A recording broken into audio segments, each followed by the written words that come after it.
Mi esposa me engañó con un CEO millonario durante 1 año. Mis hijos me abandonaron y lo eligieron como padre. Pero 8 años después, él lo perdió todo. Y todos regresaron suplicando por mi dinero. Lo que hice los dejó destrozados. Tengo 50 años. Trabajo en consultoría tecnológica. Bueno, ahora soy dueño de mi propia empresa en realidad. Y necesito sacar esta historia de mi pecho, porque lo que pasó hace como 8 años, básicamente destruyó mi familia, o lo que yo creía que era mi familia. La cosa es que después de 25 años de matrimonio, descubrí que mi esposa me engañaba con un tipo rico. Y cuando digo que todo se fue al carajo, me refiero a que literalmente perdí a mi esposa, a mis 2 hijos, mi casa, todo lo que había construido durante un cuarto de siglo. Pero ya sabes qué, al final resultó que fue la mejor mierda que me pudo pasar, aunque en ese momento obviamente no lo veía así. Supongo que debería empezar por el principio, cuando todo todavía parecía normal. Ellen y yo nos casamos cuando éramos jóvenes, tipo yo tenía 25 y ella 23, y la verdad es que fueron buenos años, o eso pensaba yo. Teníamos 2 hijos, Kevin que ahora tiene 27 y Brittany de 25, y yo trabajaba como gerente de IT en una empresa mediana mientras Ellen manejaba la casa después de dejar su trabajo de gerente de oficina cuando nació Kevin. No éramos ricos, pero nos iba bien, ya sabes. Teníamos una casa decente en un barrio tranquilo, 2 autos, podíamos pagar las universidades de los chicos sin endeudarnos demasiado. Yo trabajaba como loco, eso sí, porque siempre pensé que era mi responsabilidad proveer para la familia, y Ellen parecía feliz con ese arreglo. Los chicos crecieron, se graduaron, consiguieron trabajos, y yo pensaba que finalmente íbamos a poder disfrutar de esa etapa, donde ya no tienes que preocuparte tanto por los niños y puedes enfocarte en tu matrimonio otra vez. Pero resulta que mientras yo estaba trabajando 60 horas a la semana para mantener nuestro estilo de vida, Ellen estaba aburrida, o insatisfecha, o lo que sea que la llevó a hacer lo que hizo.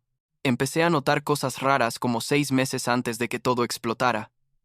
Ella salía más seguido, siempre con excusas de que iba al gimnasio o a tomar café con amigas, y de repente se compró ropa nueva, empezó a maquillarse más, cosas así que en el momento no me parecieron tan sospechosas, pero mirando hacia atrás, o sea, todas las señales estaban ahí. También estaba más distante conmigo, ya no hablábamos como antes, y cuando intentaba tener conversaciones normales, ella siempre estaba distraída con su teléfono. Yo le preguntaba si todo estaba bien, y ella me decía que sí, que solo estaba cansada o estresada, y yo como idiota le creía porque después de 25 años supuestamente confías en tu pareja, ¿no? El día que descubrí todo fue un miércoles. Lo recuerdo perfectamente porque tenía una reunión importante en la oficina, pero la cancelaron a último minuto. Llegué a casa como a las 3 de la tarde, mucho antes de lo normal, y Ellen no estaba. Su auto no estaba en la entrada y no me había dicho nada sobre salir. Le mandé un mensaje preguntando dónde estaba y me respondió como 20 minutos después diciendo que estaba haciendo unas compras. Algo en esa respuesta me hizo sentir raro, no sé, como una sensación en el estómago de que algo no cuadraba. Entonces, hice algo que nunca había hecho en 25 años de matrimonio, agarré las llaves y salí a buscarla. Fue como si mi cuerpo supiera algo que mi cerebro todavía no quería aceptar. La encontré como media hora después en una cafetería al otro lado de la ciudad, sentada en una mesa del fondo con un tipo que yo nunca había visto. Y no era el tipo de reunión casual con un amigo, ya sabes. Era obvio por el lenguaje corporal que había algo más. Ella se estaba riendo, tocándole el brazo, inclinándose hacia él de esa manera que solía hacer conmigo cuando éramos novios. Me quedé en mi auto observándolos como un acosador por casi 1 hora, y cada minuto que pasaba me sentía más enfermo.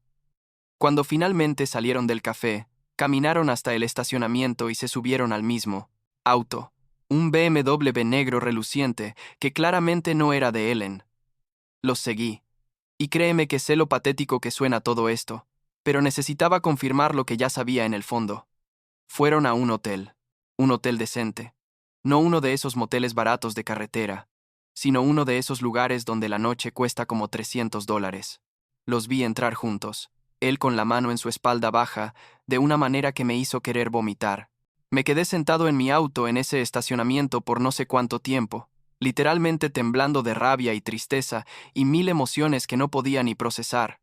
Después de un rato simplemente arranqué el auto y me fui. No fui a casa, no podía.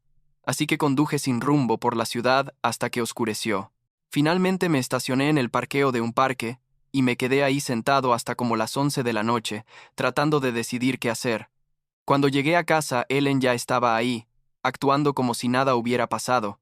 Me preguntó qué había cenado, y le dije que no tenía hambre. Fui directo a la habitación de huéspedes, empaqué una maleta con ropa para varios días, y cuando bajé, ella estaba en la sala viéndome con cara de confusión. ¿A dónde vas?, me preguntó, y yo solo le dije, sé lo que hiciste hoy, sé con quién estabas. Vi cómo su cara cambiaba de la confusión al pánico y luego a algo que parecía enojo, como si yo fuera el que había hecho algo mal por descubrirla. No intentó negarlo. Eso al menos se lo reconozco, pero tampoco pareció particularmente arrepentida. Solo me preguntó cómo lo supe, y le dije que eso no importaba, que lo importante era que nuestro matrimonio había terminado. Me fui esa noche, y me quedé en un hotel, no el mismo donde ella había estado con ese tipo, obviamente. Y a la mañana siguiente llamé a un abogado de divorcios. La conversación donde Helen finalmente admitió, todo fue como 2 días después. Nos vimos en un restaurante porque yo no quería estar a solas con ella, en la casa, y básicamente me confirmó que había estado viéndose con ese tipo, Lawrence se llamaba, por más de un año. Un año completo. ¿Puedes creerlo? Y durante todo ese tiempo yo trabajando como burro para mantenerla, mientras ella se revolcaba con un CEO rico, dueño de no sé qué empresa de jardinería, o algo así. Le pregunté por qué. No porque realmente esperara una respuesta que tuviera sentido, sino porque necesitaba escucharlo de ella. Me dijo algo sobre sentirse sola, sobre que yo nunca estaba en casa, sobre que Lawrence la hacía sentir especial y valorada, todas esas excusas típicas que la gente usa cuando sabe que cagó todo, pero no quiere admitir que simplemente fue egoísta y no le importó destruir todo. Lo que más me dolió fue que ni siquiera se veía arrepentida. Más bien parecía molesta de que la hubiera descubierto y arruinado sus planes, lo que sea que esos fueran. El proceso del divorcio fue relativamente rápido, porque yo solo quería terminar con todo y seguir adelante. No peleé por la casa, no peleé por la mayoría de las cosas, solo quería mi libertad y empezar de cero. Pero la verdad es que lo más doloroso no fue perder a Ellen, porque para ese punto ya me había dado cuenta de que la mujer con la que me casé probablemente nunca existió o había dejado de existir hacía mucho tiempo. Lo más doloroso fue lo que pasó con mis hijos. Les conté a Kevin y Brittany sobre el divorcio como una semana después de descubrir todo. Los invité a los dos a cenar, pensando que como adultos que eran podrían entender la situación sin tomar lados. Kevin tenía como 19 años en ese momento y Brittany 17, ya no eran niños pequeños que necesitaran que les explicara las cosas de manera delicada. Les dije directamente que su madre había tenido una aventura por más de un año, que yo la había descubierto y que nos íbamos a divorciar. Esperaba algo de comprensión, o al menos algo de empatía, pero lo que obtuve fue algo completamente diferente. Kevin se puso inmediatamente a la defensiva diciendo que seguro había una razón para que mamá hiciera eso, que yo nunca estaba en casa, que siempre priorizaba el trabajo sobre la familia. Brittany básicamente dijo lo mismo, agregando que mamá había estado sola todos esos años mientras yo me la pasaba en la oficina. Y ahí fue cuando me di cuenta de que Ellen había estado envenenándolos contra mí, probablemente desde hace tiempo, plantando esas semillas de resentimiento para que cuando esto inevitablemente explotara, ellos estuvieran de su lado. Intenté explicarles que yo trabajaba tanto precisamente por ellos, para darles una buena vida, para pagar sus universidades, para que no tuvieran que preocuparse por dinero, pero no les importó. En sus cabezas yo era el villano, el padre ausente que había empujado a su pobre madre a los brazos de otro hombre. Ninguno de los dos preguntó cómo me sentía yo. Nadie preguntó si estaba bien. Nadie pareció importarle que después de 25 años de matrimonio, mi vida se estaba desmoronando. Solo les importaba defender a su madre y hacerme sentir como si todo fuera mi culpa. Esa cena terminó con Kevin y Brittany yéndose furiosos conmigo, y desde ese día la relación quedó básicamente destruida. Los meses siguientes fueron como vivir en una pesadilla. Me mudé a un apartamento pequeño. Seguía trabajando, pero era como estar en piloto automático, funcionando pero sin realmente estar presente. Intenté mantener contacto con mis hijos, pero ellos apenas me respondían los mensajes. Kevin me bloqueó de las redes sociales, y Brittany solo me contestaba con monosílabos cuando le preguntaba cómo estaba. Pasaron las fiestas y ninguno de los dos quiso pasar tiempo conmigo. Prefirieron quedarse con Ellen y aparentemente con Lawrence también, porque resulta que ella lo había presentado a los chicos como su nuevo novio casi inmediatamente después del divorcio, sin esperar ni un tiempo decente. O algo así. La puñalada final vino como 2 años después, cuando Brittany se comprometió. Me llamó, la primera vez que realmente hablábamos en meses, y pensé que tal vez finalmente estaba lista para reconectar conmigo. Pero no. Me llamó para decirme que se iba a casar, y que había decidido que yo no estaba invitado a la boda. Me quedé literalmente sin palabras. Solo alcancé a preguntar por qué, y me dijo que porque yo nunca había estado presente en su vida, que no merecía estar en su día especial, y que Lawrence, el tipo que se cogió a su madre mientras yo trabajaba para pagar sus estudios, iba a caminar con ella por el pasillo. Eso fue lo que realmente me rompió. No el divorcio, no la traición de Ellen, sino que mi propia hija me dijera que el amante de su madre era más importante para ella que su propio padre. Colgué el teléfono y creo que lloré por primera vez desde que todo había empezado. No un llanto suave, sino esos sollozos que te salen del pecho y no puedes controlar, tipo el llanto de alguien que finalmente acepta que perdió todo. Kevin hizo exactamente lo mismo cuando se comprometió como un año después. Ni siquiera me llamó, me mandó un mensaje de texto, literalmente un mensaje de texto, diciendo que se iba a casar y que no estaba invitado porque mamá estaría incómoda si yo estaba ahí, y que él quería que su día fuera perfecto para ella, no para él, para su mamá. En ese punto ya ni siquiera me sorprendió, solo confirmó lo que ya sabía, que había perdido completamente a mis hijos y que probablemente nunca los recuperaría. Bloqueé sus números después de eso porque honestamente no podía seguir torturándome, esperando que algún día se dieran cuenta de lo que habían hecho. Avancemos como 8 años. 8 años donde básicamente me convertí en otra persona. Me tiré de cabeza al trabajo porque era lo único que me quedaba, y resultó ser la mejor decisión que pude haber tomado, aunque en ese momento solo lo hacía para no pensar. Un compañero de trabajo llamado Frank me propuso que empezáramos nuestra propia empresa de consultoría tecnológica, y yo pensé, ¿por qué no? No tenía nada que perder, ninguna familia esperándome en casa, ninguna obligación más allá de pagar el alquiler de mi apartamento. Nos lanzamos juntos, y resulta que éramos buenos en esto. Muy buenos. La empresa empezó a crecer, conseguimos contratos grandes, contratamos más gente, y en un par de años estábamos ganando más dinero del que jamás había visto en mi vida trabajando como empleado. Con el éxito profesional vino también algo de estabilidad emocional. Empecé a ir a terapia, algo que probablemente debía haber hecho desde el principio, y lentamente comencé a sanar.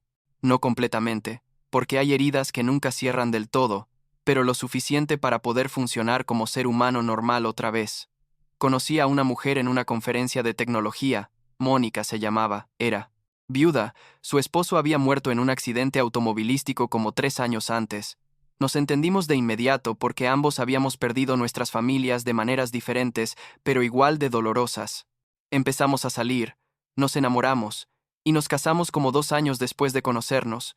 Con Mónica tuve algo que nunca tuve con Ellen, una verdadera compañera que me valoraba y me apoyaba sin condiciones. Y luego nació Amelia, nuestra hija, que ahora tiene 5 años y es literalmente la luz de mi vida. Por primera vez en casi una década me sentía realmente feliz. Como si finalmente hubiera dejado atrás toda esa mierda del pasado y pudiera enfocarme en mi nueva vida, mi nueva familia, mi nuevo yo. Todo estaba bien hasta hace como 3 meses, cuando sonó el timbre de mi casa un sábado por la mañana. Mónica y Amelia estaban en casa de la abuela de Mónica pasando el fin de semana, así que estaba solo. Abrí la puerta y ahí estaban Kevin y Brittany, parados en mi porche. Después de 8 años, sin verlos ni hablar con ellos. Ni siquiera sabía cómo habían conseguido mi dirección, porque me había mudado varias veces desde la última vez que tuvimos contacto.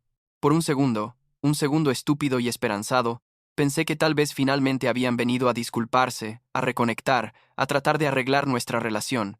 Pero la manera en que me miraban, sin sonrisas, sin calidez, solo con esa expresión incómoda de quien necesita algo, me hizo saber inmediatamente que no era el caso.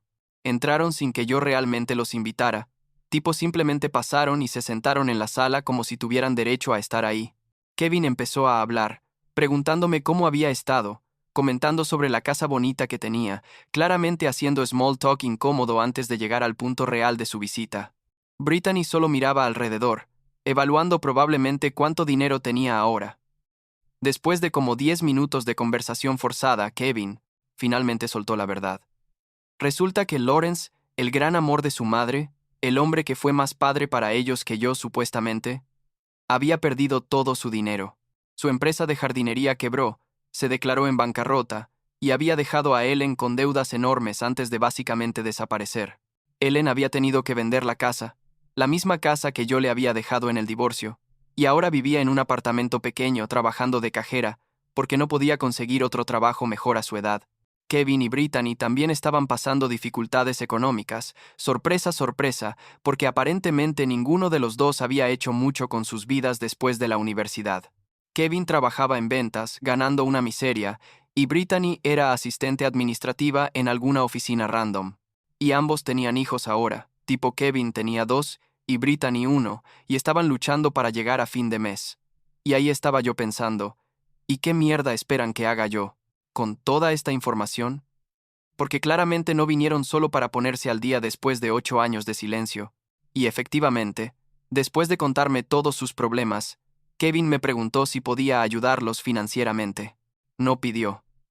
Preguntó si podía, como si fuera una obligación mía porque soy su padre, y los padres supuestamente ayudan a sus hijos sin importar qué. Les pregunté por qué pensaban que yo debería ayudarlos después de todo lo que había pasado, después de que me excluyeran completamente de sus vidas, de sus bodas, de conocer a mis nietos. Kevin se puso a la defensiva diciendo que yo siempre había sido el que priorizaba el trabajo y que ellos solo habían reaccionado a mi ausencia emocional. Brittany agregó que mamá los necesitaba más en ese momento y que yo claramente estaba bien, mirando alrededor de mi casa como si eso justificara todo. Ninguno de los dos se disculpó. Ninguno admitió que tal vez habían estado equivocados, solo querían mi dinero ahora que se dieron cuenta de que Lawrence no era el héroe rico que pensaban y que yo aparentemente sí tenía dinero. Les dije que se fueran, que no tenía nada que darles y que no volvieran a buscarme. Kevin me llamó egoísta, y Brittany empezó a llorar diciendo que no podía creer que fuera tan cruel con mi propia familia. Los saqué de mi casa y cerré la puerta con seguro, temblando de rabia y dolor otra vez después de años de haber logrado dejarlo atrás. Pensé que eso sería el fin, pero una semana después aparecieron en mi oficina, en medio del día laboral, interrumpiendo una reunión importante con un cliente. La recepcionista les dejó pasar, porque dijeron que eran mi familia y que era una emergencia, y ahí estaban Kevin y Brittany otra vez, esta vez con sus hijos, mis nietos que nunca había conocido, usándolos como herramientas emocionales para tratar de ablandarme. Kevin literalmente empujó a sus hijos hacia mí diciendo, «Estos son tus nietos. ¿No quieres conocerlos? ¿No quieres ser parte de sus vidas?» Y Brittany hizo lo mismo con su hijo, una niña de como 3 años que me miraba confundida sin saber quién era yo. Tuve que llamar a seguridad para que los sacaran de mi oficina porque no se iban, y todo fue una escena horrible frente a mi cliente y mis empleados. Perdí ese contrato, por cierto. El cliente decidió no trabajar con nosotros después de presenciar ese drama familiar. 2 días después recibí un email largo de Kevin, supuestamente una disculpa, pero cuando lo leí, quedó claro que no era sincera. Era uno de esos sorry not sorry, donde básicamente admiten que metieron la pata, pero inmediatamente justifican sus acciones y minimizan tu dolor. El email terminaba con una propuesta de negocio. Querían que yo invirtiera en alguna idea emprendedora que tenían, algo sobre una app o no sé qué, prometiendo que si los ayudaba económicamente, me dejarían ser parte de la vida de mis nietos. Querían comprar mi amor y mi acceso a mis nietos, literalmente ponerle un precio a la relación familiar. Eso fue el colmo. Bloqueé sus emails, bloqueé sus números, les dije a la recepcionista de mi oficina que si volvían a aparecer llamara a la policía, y corté todo contacto completamente. Si en 8 años no habían aprendido nada y solo volvieron cuando necesitaban dinero, entonces, claramente nunca les importé como padre, sino solo como fuente de recursos. La semana pasada, Ellen apareció en mi puerta. Sola, esta vez, sin los chicos. Se veía acabada. Mucho mayor de lo que debería verse alguien de 48 años, con ropa vieja y cara de no haber dormido bien en meses. Me preguntó si podíamos hablar, y yo casi le cierro la puerta en la cara, pero algo me hizo dejarla entrar. Se sentó en el mismo sofá donde Kevin y Brittany se habían sentado meses antes y empezó a llorar. Me contó que Lawrence la había dejado cuando perdió su dinero, que él solo estaba con ella por la novedad y el ego de quitarle la esposa a otro hombre, que tan pronto como las cosas se pusieron difíciles, él desapareció sin mirar atrás. Me dijo que había cometido el peor error de su vida, que nunca debió traicionarme, que yo había sido un buen esposo y ella no lo valoró hasta que lo perdió todo. Que los niños finalmente se dieron cuenta de que Lawrence era un fraude, pero que ya era tarde porque yo los había bloqueado a todos. Me pidió perdón, llorando y diciendo que haría cualquier cosa para volver atrás y no arruinar nuestra familia. ¿Y sabes qué? Parte de mí quería sentir pena por ella. Parte de mí quería ser el tipo de persona que perdona y deja ir el resentimiento. Pero otra parte, la parte más fuerte, recordaba todo lo que había perdido por sus decisiones. Recordaba las noches llorando solo en mi apartamento. Recordaba a mis hijos diciéndome que no era bienvenido en sus bodas. Recordaba 8 años de soledad y dolor, tratando de reconstruir mi vida desde cero. Recordaba a Lawrence caminando a mi hija por el pasillo en el día que debió ser mi momento como padre. Y recordaba a Kevin y Brittany apareciendo en mi puerta no para reconectar sino para pedirme dinero. Le dije a Ellen que su disculpa llegaba como una década tarde, que yo ya no era el Christopher que ella conoció, que tenía una nueva vida con una nueva familia que me amaba de verdad.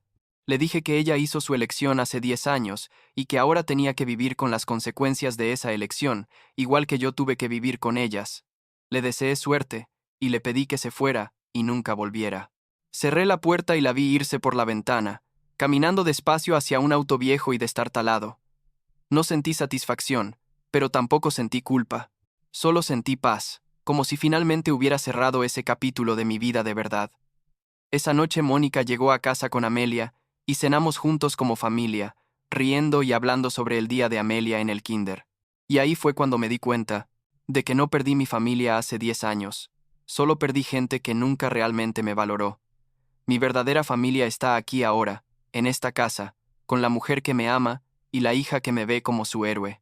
A veces las cosas tienen que destruirse completamente para que puedas construir algo mejor en su lugar, y eso es suficiente para mí.